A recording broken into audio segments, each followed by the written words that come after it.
Salut tout le monde, je suis ravie de vous retrouver aujourd'hui pour la deuxième vidéo sur ma chaîne, donc sur les colopathies fonctionnelles. Ça fait longtemps que vous l'attendez, je suis vraiment désolée, j'ai eu énormément de messages en privé pour me demander un petit peu beaucoup de choses sur mon expérience et donc le temps de synthétiser un petit peu tout, de voir un petit peu comment j'allais faire mes vidéos, donc ça a pris du temps, je m'en excuse, et j'ai aussi eu des problèmes informatiques, d'où la longueur d'attente pour avoir la deuxième vidéo, donc je suis désolée, je vais essayer d'enchaîner un peu plus vite les vidéos puisque je sais que vous les attendez et que quand on est en situation d'urgence et quand on a cette maladie là on a vraiment envie d'avoir des petits conseils, donc je vais faire au plus vite.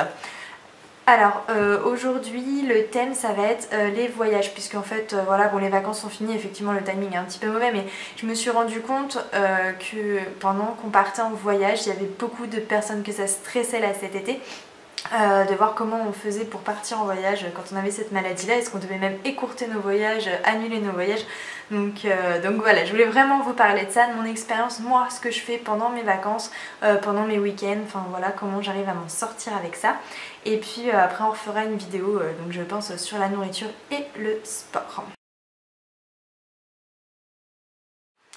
Alors donc pour le voyage, donc quand on part en vacances, déjà effectivement il faut partir en vacances. J'ai eu des messages de colopathes qui m'ont dit j'hésite à annuler mon voyage. Non, non, non. Vous privez jamais de ce que vous avez envie de faire à cause de cette maladie. Franchement c'est pas possible. Il faut vous organiser, mais jamais, jamais, jamais annuler un voyage, franchement pour ça c'est vraiment trop dommage. Donc voilà, déjà il faut vous zénifier, hein. Voilà. De toute façon toute cette maladie là elle se repose sur ça, il faut vraiment pour les crises essayer de gérer ce stress.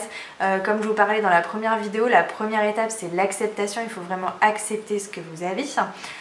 Voilà, donc accepter ce que vous avez de façon à pouvoir déjà mieux vivre avec ça. Une fois que vous avez accepté ce problème, le fait que vous allez devoir peut-être aller aux toilettes n'importe quand, tout ça, il faut falloir vous organiser ça. Donc moi, quand je pars en voyage, j'ai toujours ce petit sac avec moi. C'est-à-dire que ce que je mets dedans, c'est mes médicaments. J'ai des médicaments, j'ai un rechange de sous-vêtements au cas où. Voilà, du sucre, bon bah ça c'est en cas d'hypo, mais bon bref, moi je suis un petit peu prévoyante donc pour plein de trucs.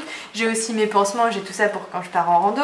J'ai voilà du Smecta, de l'ibuprofène, j'ai mon homéopathie, donc c'est du Nux Vomica. Voilà, donc mes spasmons, j'ai donc comme je vous disais du rechange et des protections.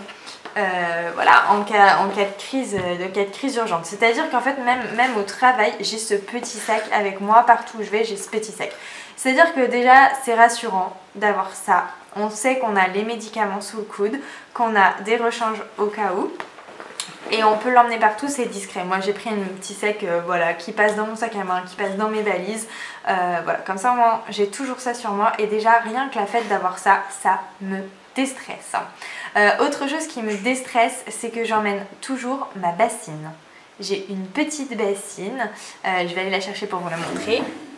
Donc voilà, une bassine toute simple, voilà, que j'emmène en voiture, que j'emmène en week-end. Si je prends pas la bassine parce que je peux pas forcément, des fois quand vous partez, vous pouvez pas forcément emmener ça, j'ai toujours des sacs plastiques avec moi. J'ai un petit rouleau de sacs plastiques que j'ai acheté chez Action, c'est des petits sacs. Au cas où j'ai besoin de vomir ou au cas de crise urgente, voilà, j'ai toujours ça sous le coude. Donc je pense que vous savez très bien à quoi ça peut servir, voilà, quand on a une crise. Donc voilà, et pour vomir, au cas où, j'ai toujours ça. C'est-à-dire que déjà, il n'y a pas ce stress à dire.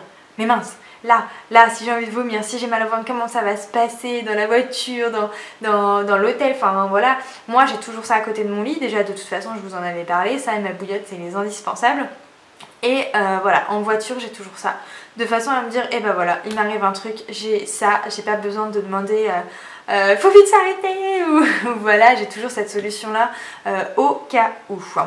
Donc voilà, toujours avoir vos médicaments sur vous, ce que vous prenez, enfin votre traitement, puisque vous savez que moi je vais essayer de pas trop parler de médicaments, puisque ça c'est vraiment par rapport à chacun de vos chaque colopathe est différent, donc je veux vraiment pas influencer tel ou tel médicament, puisque je ne suis pas docteur, encore une fois je vous le redis, c'est vraiment une vidéo sur mon expérience, sur comment je vis avec ça, donc voilà.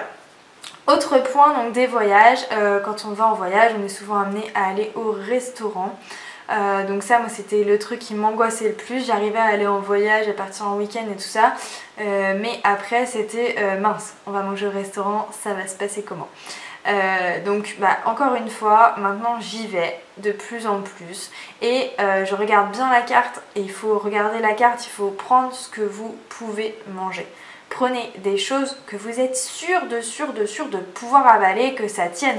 En général, voilà, hein, les pâtes, moi c'est plutôt ça, dès que j'ai des féculents, ça va passer. Évitez tout ce qui est sauce aux crustacés et tout ça, enfin une chance sur deux là pour que ça passe pas du tout. Hein, très mauvais souvenir à devoir courir après les restaurants, aller aux toilettes après les restaurants, donc voilà. Donc prenez des choses qui vous correspondent, des choses que vous êtes sûr, bon bah si je mange ça, voilà, ça marche, ça va passer. Tant pis, si après dans l'assiette on vous propose par exemple du poisson avec du riz et des légumes, si vous pouvez pas manger les légumes, vous mangez pas les légumes, tant pis. La personne avec qui vous allez au restaurant, si vous en avez parlé, encore une fois c'est le cas de l'acceptation, comme je vous ai dit, il faut en parler de façon à pas être gêné. Et ben voilà, tout le monde saura que vous n'avez pas mangé les légumes, vous n'avez pas mangé les légumes, au pire vous pouvez la passer à d'autres personnes qui sont avec vous, qui sont à table, voilà. Ça passe. De toute façon, déjà, il faut vous unifier. Ce que vous faites, c'est que vous repérez les toilettes dès que vous rentrez dans le restaurant. Moi, c'est toujours ça que je fais. Je me dis, bon, les toilettes sont où? Voilà, machin. Je me mets à une place où si j'ai besoin de sortir, je peux sortir. Comme ça, vous allez voir au fur et à mesure, vous allez prendre des réflexes. Et comme vous allez être organisé, vous allez savoir que, bon, en cas de crise, voilà, les toilettes sont là, j'ai déjà repéré, donc j'ai pas besoin d'aller demander. Je pars, j'y vais. Dans mon sac à main, j'ai mon petite sacoche avec mes sacs plastiques si vraiment j'ai pas le temps d'aller aux toilettes. Voilà, j'ai les médicaments sous le coude à avaler au cas où. Donc voilà, pour ça c'est pour les restaurants, c'est vraiment voilà, prenez ce que vous êtes sûr de pouvoir manger.